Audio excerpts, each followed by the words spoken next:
It's 5 o'clock in the morning. Somehow now I'm in the kitchen. Yeah, I couldn't sleep. Well, I slept, but I woke up at like 4:45 and just tossed and turned for 15 minutes. Figured, frigate, I'll get up and make a bulletproof coffee. Let's do this. We already broke the fast with bone broth. Let's get a BP into us.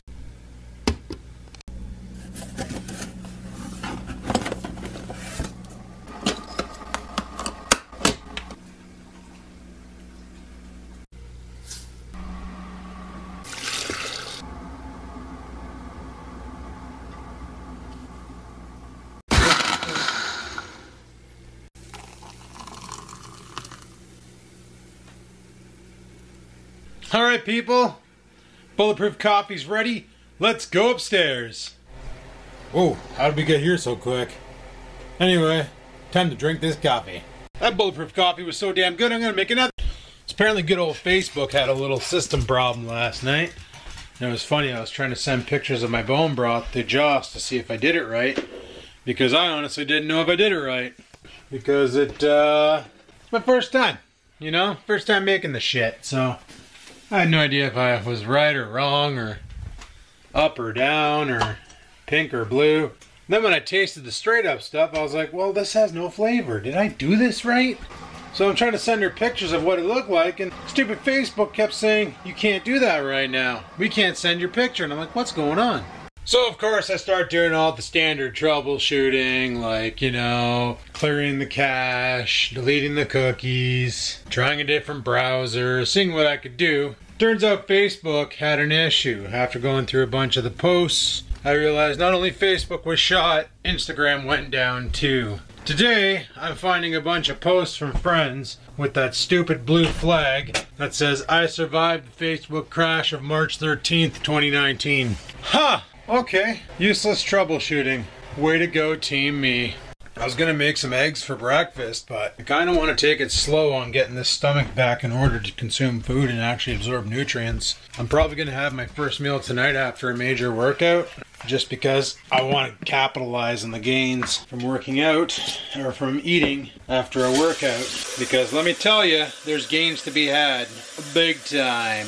See, after an intense workout, your body's starving. I don't like using that term because that term is stupid after coming off of a fast. But your body's looking for some quick, clean, friggin' nutrients, and it'll do anything to get them. So when you ingest like some fat and protein enriched foods, it goes sweetness and it just starts gobbling them up. And then you end up friggin' gaining some mad muscle mass, which is basically why a lot of people do OMAD, 1 meal a day. But they'll work, let's say they have dinner at 7, they'll go to the gym at 5:30, put in a nice long hard intense workout, completely kill their bodies, go home, eat their meal, get in about 1,300 to 1,500 calories, and then boom shakalaka, they're in it to win it. There's an actual medical study on this. The fasted workout followed by a meal immediately. Now if your goal is to burn fat, you want to wait 2 hours before you eat that meal.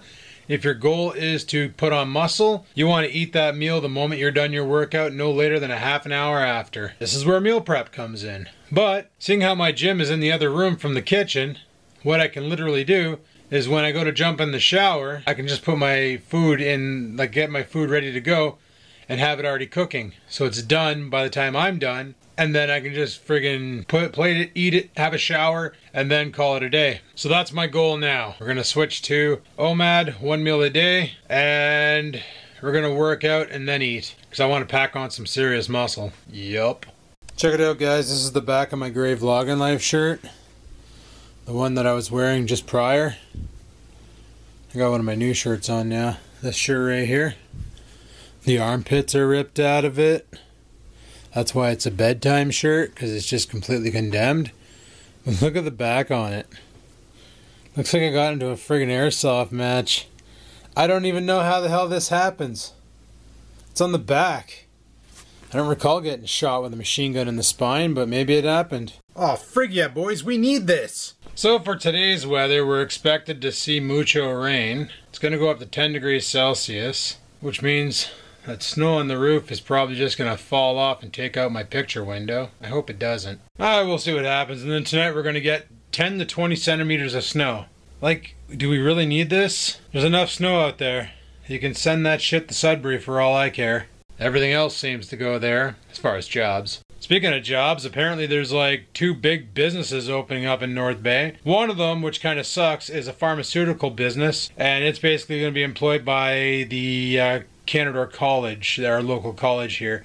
All the pharmaceutical people learning pharmaceuticals, they're going to get the first crack at these jobs. Well, obviously, because they're getting educated in that field, they might as well get the job, right? But if they need IT stuff, it kind of sucks because there's no IT at Canadore anymore. There's no MCN, CPA, or the networking. I can't remember what the hell that one was called. But all these courses have been decommissioned because, let's face it, the job market for IT is saturated big time. Anywho, so it's 8:27. I just fired up the pickup.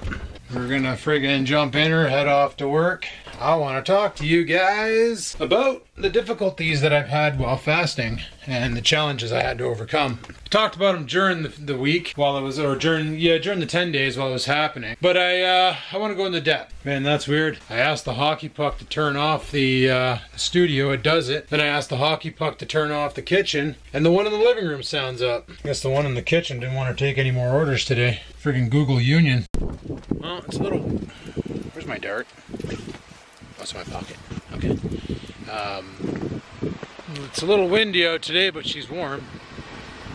So, I don't even need a shovel to dig it. Did that door close? It doesn't matter. Guys, check this out. That down there is the mirror of the Trans Am. The roof is... well, I can't get to it, but it's probably about here. I'm bending over to show you that, but that's lower than my knee. That's how deep the snow on the driveway is. And we're getting 10 to 20 more centimeters tonight, because like, apparently we need it. Son of a bitch.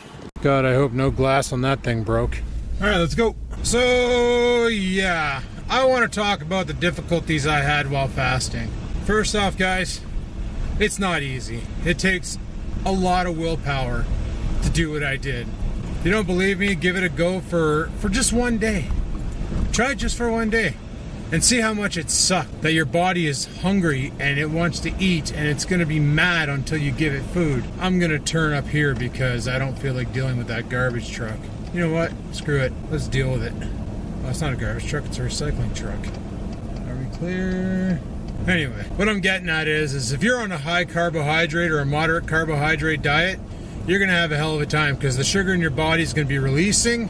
It's going to be inducing insulin. Insulin's going to cause hunger. This is the reason why vegan diets, in the first couple days, 7 days, people get super, super, super hungry. What the hell is this guy doing? Talk about an awkward back end. Okay, well, I'm just going to try and weasel around this dummy and weasel around this snowplow dummy and we're good to go. Every time insulin kicks in, it kicks up a hormone called leptin. I think it is. Yeah. Leptin will trigger hunger hormones, telling you it wants to consume sugar. Because your insulin triggers, if it doesn't have enough sugar to consume, it's going to want you to produce sugar. So your body's going to get hungry, and you're going to get cravings for sugary items like fruits or, worst case scenario, chocolates and desserts. When you're on a keto diet, however, you're pretty much fat tuned. You're basically, your body's fat adapted. It knows how to use fat for fuel, and you're good to go. However, there are still things that can spike your insulin. One of those things is cortisol, as I mentioned. Cortisol can happen from simple things. When you're sitting in the office at lunchtime, and all your fellow coworkers don't feel like eating in the cafeteria or at designated eating zones like the lunchroom, they rather eat at their desk and surf the web. When you start smelling that delicious food, it can trigger leptin, therefore making you freaking hungry, wanting to eat. The other thing is stress, financial stress, emotional stress. You know, you got into a fight with your old lady, your dog died, whatever the case may be, whatever's upsetting, it's going to trigger a metabolic response, cortisol, which is going to induce insulin, which is going to make you want to eat. It's going to produce a hunger hormone. In my environment, it's go, go, go. There's tons of jobs to do. There's tons of people to help. It gets stressful on the brain. Cortisol will engage. There's no way to get around it. I couldn't get around it. I tried slowing down, but that didn't help. I tried drinking a ton of water every time I got hungry. That sort of helped. Not gonna lie, that did sort of help me when I started ingesting boatloads of water. But you don't want to drink too much water, because now you put your kidneys at risk. So even though it's a water fast and you can drink water, you don't want to drink too much, because keep in mind, your kidneys aren't really processing anything because you're not taking in any new elements with toxins for your kidneys to work on. So you flood your kidneys with water, and it's like now your kidneys are running a risk. So you got to regulate your water, regulate your intake of definitely of coffee, and because caffeine spikes cortisol. You drink too much coffee, next thing you know, you're hungry and you want to eat some food. I had all these problems during those 10 days. Remember last Friday, I posted the video, I almost quit? That was a bad day at work. Everybody's super negative. And my problem is I'm energy sensitive, if you will. If everybody's having a great day and the energy in the room is positive, I feel like I'm on cloud 9. But if everybody is depressed and mopey and just pissed off at the planet, I could go in there feeling like I'm on cloud 9, and the moment I get in contact with that energy, my energy takes a shit. And this has been a problem I've had since day one. I always told people I'm only as good as the weakest link. If somebody's down and I feel that energy, it affects me big time, and I don't know how to block it out. This has been a problem I've had since day one. People say you're an empath, you feel other people's pain. Whatever the thing may be, there's probably a scientific term for it instead of a mystical term. I don't know. But that's how I am. So on Friday, when everybody was moping and depressed about Paypocalypse, that's what we're calling it, because Adpocalypse is already taken and it doesn't apply here. Everybody was all mopey about Paypocalypse, and there's been people just like getting up and walking out of the office and quitting and all sorts of BS. I've been doing my best to try and stay positive, and it wasn't easy. And of course, right away, boom, welcome to leptin. Hunger craving, wants to eat. So, and it's hard to try and stay in a positive attitude with that kind of environment when everybody else is pissed off for someone with my issue, I'm gonna call it. And if you suffer from this same situation where you can feel other people's emotions, then you're gonna have the same issues I had, and it's gonna be a tough journey. The other thing is yes, I lost 18 pounds in 10 days. That's freaking impressive. Will I bounce back? Sure, I expect to gain 5 more pounds when I start ingesting food. That's going to be a given. When I start packing on muscle, I expect to go back up a bit. But I didn't do it for the weight loss. I did it for the autophagy. Basically, I have a freaking love handle that looks like a mushroom. Like, you ever see girls wearing tight pants? I got that going on. The whole idea about getting into autophagy is to have my body consume that and suck it in. And it did. Not a lot, but enough to be noticeable, and I appreciate that. Seeing how we're almost at work, guys, I'm going to continue this conversation after work on the drive home, because there's more stuff I want to cover about this. Alright, so I'll talk to you guys in a bit. Peace out. Alright guys, we are done the holy pothole. That wasn't too bad. We are done the work week, or work, what am I talking about? We're done the shift. And there's still more I wanted to talk about the whole fasting. This is on a different topic, instead of the challenges that I had. It's actually, I posted my weight on Facebook and showed people what I did. And they're all like, you know, congratulations and all that. But another buddy of mine, he just got off of a 5-day fast. Okay. And he's going to do another 5-day in a week. Now, here's a little education that I got on fasting. It's not okay. It's okay to do intermittent fasting 3 to 4 times a week, 5 at the most. So if you do IF as intermittent fasting, Monday to Friday, and then on the weekend you just eat normally, that's great. Your body's gonna, if you intermittent fast every day, remember a long time ago I said, your body's a computer, it will adapt.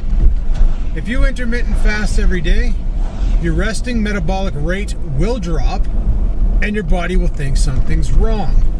Same thing happens when you do extended fasts, like for instance my 10-day fast. My rested metabolic rate went down. Only reason why it didn't show is because of the workouts I was putting in, which was kind of keeping them up. So this is a bit of a thing. Now my buddy, like I said, he just got off of a 5-day fast, and he was going to do another one in a week because hey, you go on a 5-day fast and you lose like 7 to 10 pounds.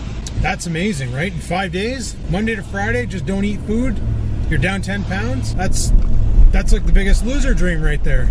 Problem with doing consecutive fastings, 1 week on, 1 week off, is it's rough on your body, on your gut, on your digestive system, on your digestive tract. Not a good idea to be doing that. This is the reason why I also, like when I said this is the last 10-day fast I'm ever gonna do, yes, the results were great. You know, 18 pounds in 10 days, that's impressive.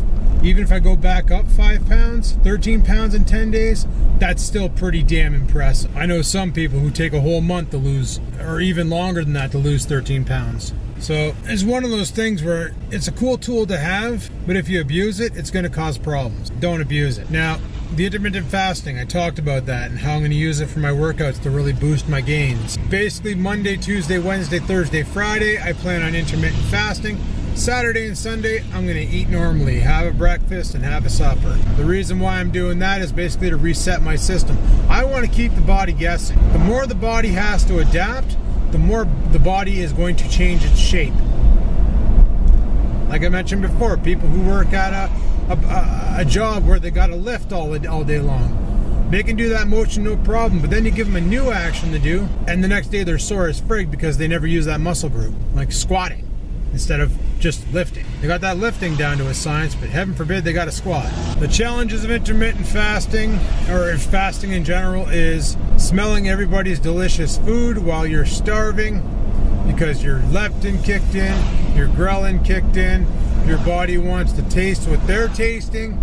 That's a big time friggin' problem, like a big time thing that you're gonna come across if you decide to do a fast. And the other one is if you're in a stressful environment, stressful job. You know, if you're in customer service, let's just say those are some of the worst jobs for stress because you're always under attack by people. You're gonna be stressed out no matter how you look at it, and there's no real way around it. So leptin's gonna kick in, you're gonna be hungry and frig. Just got to fight through because it will calm down. The hormones will calm down. You can use water. I found salt water worked really good to shut down the Sounds gross, but seriously, you add a little bit of table salt or sea salt or Himalayan salt. I was using sea salt to your water mixture.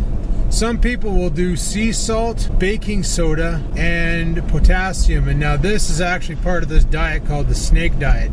What I just described to you is a product called snake juice. That will kill your appetite. And then you basically do a snake diet where you fast, all you drink all the time is that shit. And you fast until you can't fast anymore, and then you eat. Just like a snake does. You feed a snake what? Once a week? Once every 2 weeks? I don't know. I know it's a long duration of time. I remember seeing that on that show, Road Trip, where Tom Green wants to feed the snake, and they're like, no, you can't feed him. He only eats once a week or once every 2 weeks. You gotta feed him on this day, and the snake ends up biting Tom Green instead. Funny movie if you haven't seen it. Check it out. But yeah, that's why it's called a snake diet. So you only feed once a week, and the rest of the week you drink snake juice. Not a sustainable diet, really rough on the system, but if you need to shed a couple pounds real quick to fit into that wedding dress or tuxedo or, you know, Spanx, then by all means, pitter patter have at her. That's up to you, but do your research. And you know, something I should have done that I definitely suggest is, you know, talk to your doctor before you do a fast. Because if you have any medical conditions, a fast might hurt you. Just putting that out there. Just because I did it and made it through doesn't mean you're going to do it and make it through.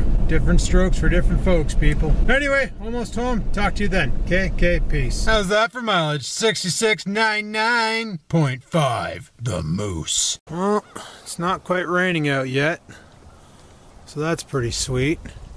Well, it's a good thing that it's not. Wasn't it just outside? But anyway, as I was saying, that's a good thing that it's not actually raining out yet. It's supposed to get rain today, turn into snow tonight. Freaking lovely, right? Freaking freaking lovely. Where the hell did I put that stuff? So like I said, I got some running around to do today. I got an appointment at 1:30 that I gotta go to. And then the rest of the day is mine to do as I wish. Don't know what I wish to do though. Forza, chill out and watch Walking Dead, pet the puppy. I don't know. We'll see what we get up to. As for now, I got some editing to do. Alright guys, had a shower. Well, I worked out, had a shower, cooked my dinner. Whole time I got the camera up here. But cooked dinner's done, so this is what we're up against. We got a 270 gram steak, some scrambled eggs, 4 of them, and 2 cups of broccoli for a grand total of 681 calories on the steak, 340 on the eggs, and 62 on the broccoli. For breakfast I had 2 fat coffees, making it for a total of, yeah. And as you can see, I'm well within my macronutrients for keto. Nice. So you probably noticed that, when I showed you the Fitbit, that my calories out were kind of low for a guy who did a workout, right? The reason being, and I wanted to show this, but I was so excited to eat because, like, real food, yay, exciting.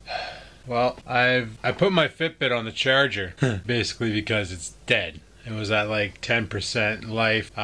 I got the warning at work today that my Fitbit was at 20% remaining battery, but I got it at like 9:30 a.m. So it wasn't really fresh on my mind when I got home. All that was fresh on my mind was going to this appointment, getting it done, and then dinner tonight. And then I got another email saying your Fitbit is critically low, 5%. And I was like, oh shit. So I took it off and threw it on the charger, and I went and did some stuff. This was after my appointment. This is actually I want to say at about 4:35-ish, somewhere around there. Yeah, it was at 4:30, because I was like, I'll put a half an hour charge on it, then I'll use it for a half an hour, because in a half an hour it can go up to 50%. Like the original capacity goes like super fast, and then when it hits that like 85% mark, it kind of tapers off, and then it takes a while to hit 85 to 100%. So I was like, I'll give it a half an hour charge, put it back on, we'll go downstairs, do some Bowflex, do some high intense interval training on the rows and all that. I literally forgot to put it back on, went downstairs, didn't even think about it. Normally the first thing I do is tell Google to play my EDM playlist on Spotify. And then the next thing I do is set the Fitbit into workout mode. Sometimes I forget, but it realizes something's going on when the cardio goes up and my arms are flailing around like an idiot. So it'll just classify it as a straight up workout. Sometimes it gets it right and it says workout rowing. Sometimes it just says that workout unknown. That's a weird one. So what we ended up doing was doing my standard workout of back and biceps. So that was great. Tomorrow I'm going to do chest and triceps. Actually tomorrow I won't even have time to do a workout because tomorrow's going to be a busy day, guys. I get up at 7 a.m. go into work from 9, work until 5, get off work at 5, gotta rush home, let stupid out, then I gotta jump back in the truck, hit the road again, go pick up my buddy Jean at his house, head down to Joss's for dinner and cake, and then we're playing cards tomorrow night. And then I'm back, so tomorrow's workout will be skipped. So I'm not really going to get back into it heavy until next week. Next week is when everything's going to fall back into play, and we're going to run a scheduled nonsense and really take shit seriously and start building some mass gains. That's the battle plan. But as for this week, tomorrow's my birthday. I just want to enjoy the damn thing. I said in the past, we don't make a thing of birthdays, but Joss is making a thing of birthdays. So me and my buddy Jean are going over there. We're going to celebrate our birthdays because his birthday is today and mine's tomorrow. We're just going to have a good time. I'll bring you guys along, of course. You guys coming. But it's going to be a good time. She's making me a keto birthday cake, so this should be interesting to see. It's been a hot minute since I've had anything cake related because of obviously too high in carbs, too high in sugars, spikes insulin, not good for body. It is what it is. Anyway, people, thanks for watching. I'm going to shut this vlog down here. By all means, if you enjoyed the video, click that like button. Any questions, comments, concerns, down below they go. I may not reply, but I do read them. And until next time, people, keep on vlogging.